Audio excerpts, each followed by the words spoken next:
Okay, we're live. It is October 1st, Saturday, and it is 3:37 p.m. I know I haven't been on for a while. I've had other things going on. Some of you know what I'm talking about, but that doesn't mean I haven't been paying attention to things going on in the world around me, as those things affect me, just like they affect you and others. I'm going to talk about something today. A friend posted this video on his Facebook feed. I watched it.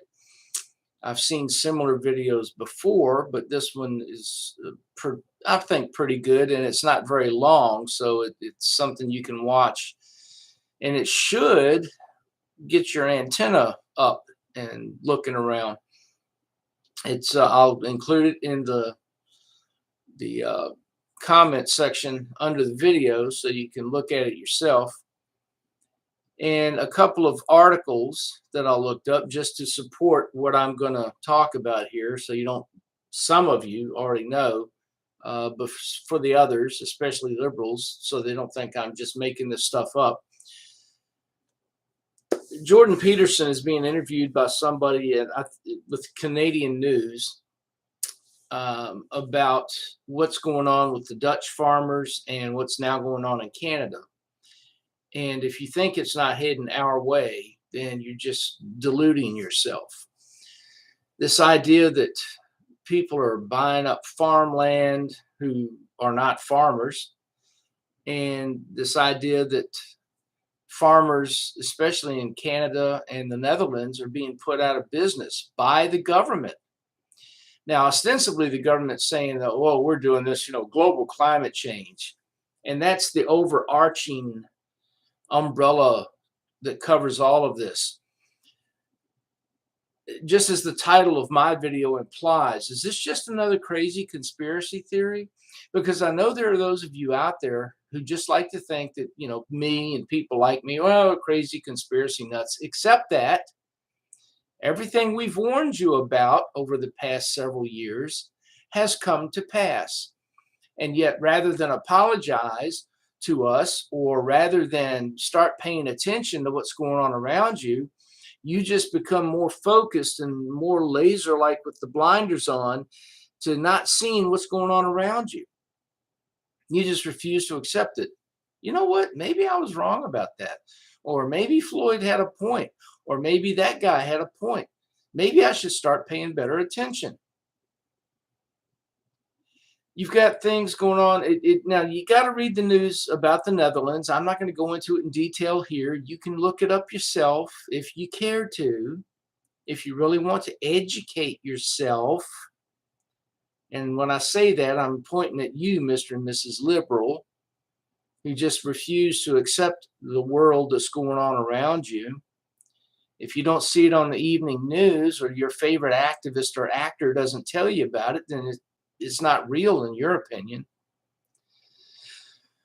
So in the Netherlands, the government is cracking down on farmers and their output because they're hoping it's going to stop global climate change. Now, in Canada, they're starting to do the same thing because, of course, their leader, Trudeau, and by the way, Canada, being the ass that he is, why do you vote for that guy? Now, I can point to here in America and ask the same question about people like Bayne. Why do people vote for clowns like that? And then even when the proof comes to the fore and you can see what clowns they are, what idiots they are, and how much harm they're doing, you still support them and vote for them again. Why should we here in America be worried about this? Well, a couple of things. Let's go back to climate change to start this. I've told you from the beginning. Many people like me have told you from the beginning. This is not about the climate. It never has been about the climate. Anytime your government tells you, look, there's a problem, we need to fix it, but the only way we can fix it is if you give us more money and more power over your life. Run away as fast as you can. They're lying to you. That's what they do. They lie. They want more power. They want more money. And the only way they can get it is to scare the shit out of you so that you'll give it to them. Because only the government can protect you, right? So under that umbrella of climate change, how else can we control the people? Well, there's a couple of ways you can do it. Energy. If gas costs so much that you can't buy it to run your car or heat your home or any of the other things that you use oil and gas for, and that you rely on the government to met it out to you when they deem it proper, they control you. When it comes to food, if the government controls the food, they control you. You remember back in the 90s under the Bill Clinton administration when we were over in Somalia? You remember what that was all about? People were starving. We were sending food to those people, but the food wasn't getting to those people. The government, the warlord that ran the country, was keeping the food for himself, and he was deciding who would get it and how much and why. No different here, no different in the Netherlands, no different in Canada. Except they don't call themselves warlords. Food, energy, they control you. And they're going to continue to try to control you. And they're going to do that by trying to scare the hell out of you.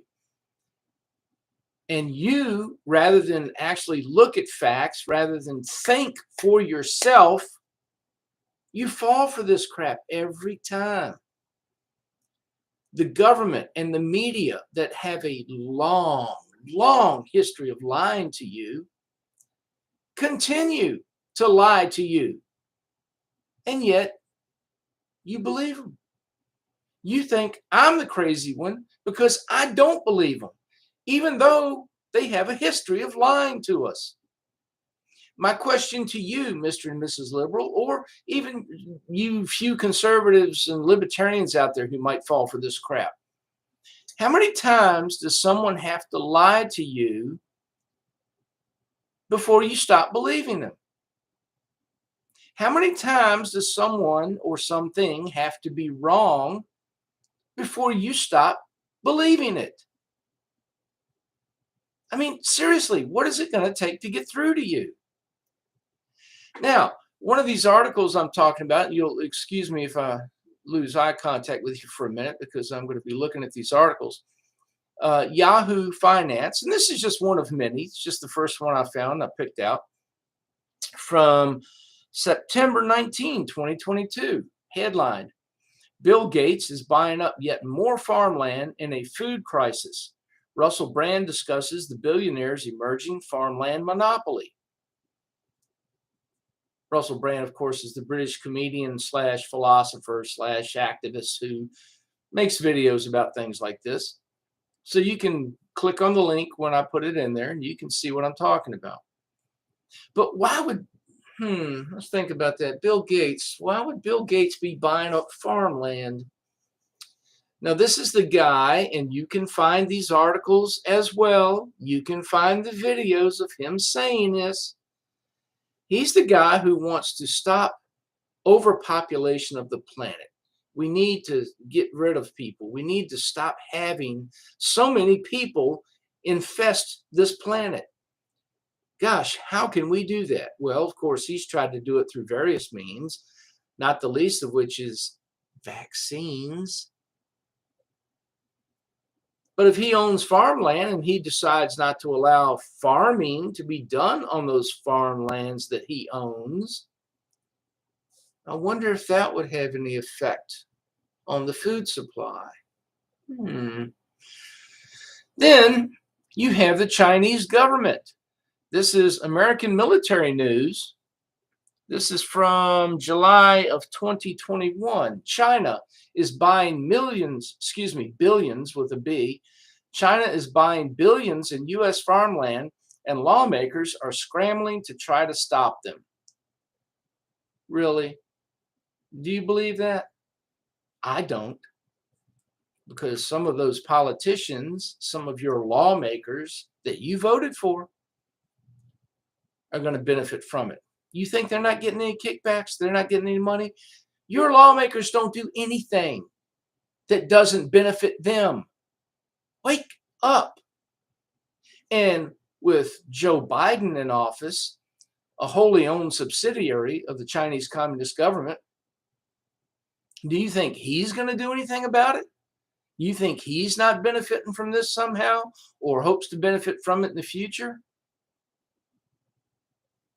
Folks, you're just not paying attention. I mean, I don't know what else to say to you. If you can't see what's right in front of your face, I can't help you. Now, once again, those of you out there who want to label me and others like me conspiracy nuts, that's fine. Call me whatever names make you happy. At the end of the day, I'm going to be proven right. And you're going to suffer the results of this, just as the rest of us are. But who's going to suffer the most, especially here in America? If food prices go up because food becomes scarce, who's going to be least able to afford to buy food? You think it's going to be you and me? Or you think it might be those poor people that the government, especially Democrats, are always telling us that they care so much about? We're here to help the little guy, the working class man, the poor, because they need our help. Who do you think is going to suffer the most as a result of this? So call me whatever names you want. That's fine. I can deal with it. I can handle it. But you better wake up, because people that you do care about are going to suffer. And they're going to suffer because of your ignorance, your stupidity, and your arrogance, because you refuse to admit that you're wrong. You refuse to see what's right in front of you. You refuse to recognize the history of the entities that are lying to you yet again. And so this madness continues. And at the end, when it's all said and done, you're going to have no one to blame but yourself, because you allowed it to happen. I don't know how else to put it to you. It's time to wake up, folks.